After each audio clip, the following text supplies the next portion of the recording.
ప్రేమ అయితే ధీరజ్ ఫోటోకి చుట్టూ పసుపు కుంకాలు అవన్నీ రాసి మై ఎనిమీ అని రాసి పూజలు చేస్తూ ఉంటుంది. అది చూసి ధీరజ్ అమ్మ నాన్న ఇది ఎంత పని చేసింది అని చెప్పేసి షాక్ అయ్యి అలా చూస్తూ ఉండిపోతాడు. ఇక ఆ ధీరజ్ ఫోటో చుట్టూ శుద్రశిక్ష పూజల్లాగా పసుపు కుంకాలు బొట్లు అవన్నీ వేసి మై ఎనిమీ అని రాస్తూ ఉంటుంది. ఇదేంటి ఏకంగా నాకు శత్రువు అని చెప్పేసి పూజ చేస్తుంది, నా మీద ఏదైనా ప్రయోగాలు చేస్తుందా ఏంటా అని చెప్పేసి ధీరజ్ అయితే చాలా కంగారు పడుతూ ఉంటాడు. ఏంటే ఇది, ఏం చేస్తున్నావు నువ్వు అని అనేసరికి మీరు నన్ను ఇష్టపడి చేసుకున్న బలవంతంగా చేసుకున్న భర్తే కదండి, మీరు నా మెడలో తాళి కట్టినందువల్ల మీరు నాకు అన్నీ పెడతారు కదా, మీరు నా యోగక్షేమాలు చూసుకున్న దేవుడు కాబట్టి నా దేవుడు చల్లగా ఉండాలని పూజలు చేస్తున్నాను అని అంటూ పసుపు కుంకాలు ముఖం మీద జల్లి ధూపం వేస్తూ ఉంటుంది.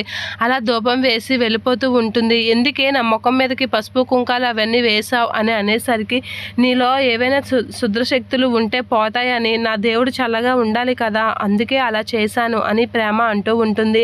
అసలు నువ్వేమనుకుంటున్నావు, అయినా నాకు నీతో ఎందుకు ఎక్కువ డిస్కషన్స్, నాకు కాఫీ చేసి తీసుకురా అని అనేసరికి ఏంటి నేను నీకు కాఫీ చేసి తీసుకురావాలా అని అనేసరికి నా యోగక్షేమాలు చూస్తానన్నా ఇదేనా, నాకు అవసరమైనవి ఇస్తానన్నావు కదా అందుకే కాఫీ తీసుకొని తెస్తా అని చెప్పేసి నర్మద అయితే ధీరజ్ని అడిగేసరికి ధీరజ్ అయితే షాక్ అవుతూ ఉంటాడు. షాక్ అయ్యి అలా చూస్తూ ఉంటాడు. తెస్తావా ఏమైనా అని అనేసరికి చేస్తాను తల్లి అని చెప్పేసి కాఫీ చేయడానికి వంటగదిలోకి వెళ్తూ ఉంటాడు. అలా ధీరజ్ కాఫీ చేయడానికి వంటగదిలో ఉంటుండగా ప్రేమ అయితే బయట పిక్కలాట ఆడుకుంటూ ఉంటుంది. అలా పిక్కలాట ఆడుకొని కాఫీ కోసం అయితే ఎదురు చూస్తూ ఉంటుంది. అలా కాఫీ కోసం ఎదురు చూస్తూ ఉండగా ధీరజ్ అయితే కాఫీ చేయడానికి చాలా ఇబ్బంది పడుతూ ఉంటాడు. అలా ఇబ్బంది పడి నెమ్మదిగా కాఫీ అయితే చేస్తూ ఉంటాడు ధీరజ్ ప్రేమకి. అలా ప్రేమకి కాఫీ చేస్తూ ఉండగా ప్రేమ అయితే అలా చూస్తూ ఉంటుంది, కాఫీ తాగుతూ ఉంటుంది. ఇక ధీరజ్ అయితే కాఫీ చేసి ప్రేమ కోసం అయితే అలా తొరిపిసి తీసుకొని వెళ్తూ ఉంటాడు.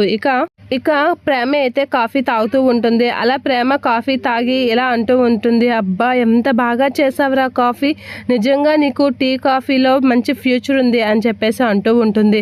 గేదె తాగినట్లుగా కుడుతలు తాగినట్లు తాగుతుంది కాఫీ అని చెప్పేసి ధీరజ్ అయితే దూరం నుంచి చూస్తూ ఇరిటేట్ అవుతూ ఉంటాడు. ఇక ప్రేమ అయితే కాఫీని చక్కగా ఆస్వాదిస్తూ ఉంటుంది.